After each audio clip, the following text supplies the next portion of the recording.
Енді бізге ән жазу үшін бірінші әннің сөзі керек болады бізге. Оны ChatGPT-ға жүгінеміз. Мысалға мен жазып жатырмын. Аю отыр партада, екі қолы қалтада, апай сабақ сұраса ұйықтап қапты масқара. Осыны қайырмасы қылып, маған әннің шумақтарын жазып бер, сөздерін жазып бер деп тапсырыс беріп жатырмын. ChatGPT қазір маған әннің сөзін жазып береді. Бір-екі шумақ маған жеткілікті. Жазып жатыр. Так, бірінші қайырмасын шығарыпты. Бірінші шумақ. Екінші шумақ. Ортасында қайырмасы бар. Осы маған жеткілікті. Енді осыны маған копировать етіп алам. Толықтай копировать етіп алам.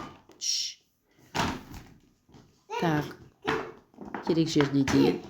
Енді маған Suno деген приложение керек болады. Мынадай Suno. Браузерге Suno деп жазсаңыз шығар.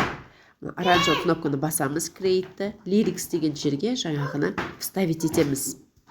Копировать етіп алғанымыз. Енді мына жерде әннің жанрын таңдауға болады. Мысалға мен мына жерден хип-хоп деп таңдап көрейін. Таңдаймыз жанрды, содан кейін Create деген астында тұрған оранжевый кнопканы басамыз. Содан кейін бізге әннің бірнеше нұсқасын шығарып береді. Настройкасына байланысты енді бір-екеуге шығарады. Біреуін шығаруға болады. Менде 4-еу тұр екен. Қазір 4 әннің нұсқасын тыңдаймын. Аю тұр паратада.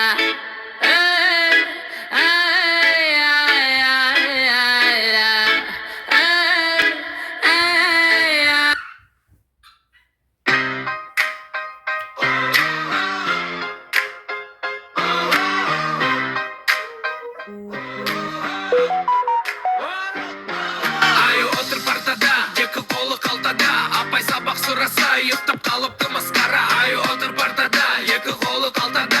Апай сабақ сұраса, ұйықтап қалыпты масқара. Ай отыр партада, екі қолы қалтада. Апай сабақ сұраса. Ай отыр партада, екі қолы қалтада.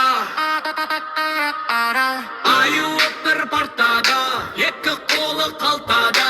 Апай сабақ сұраса, ұйықтап қалыпты масқара.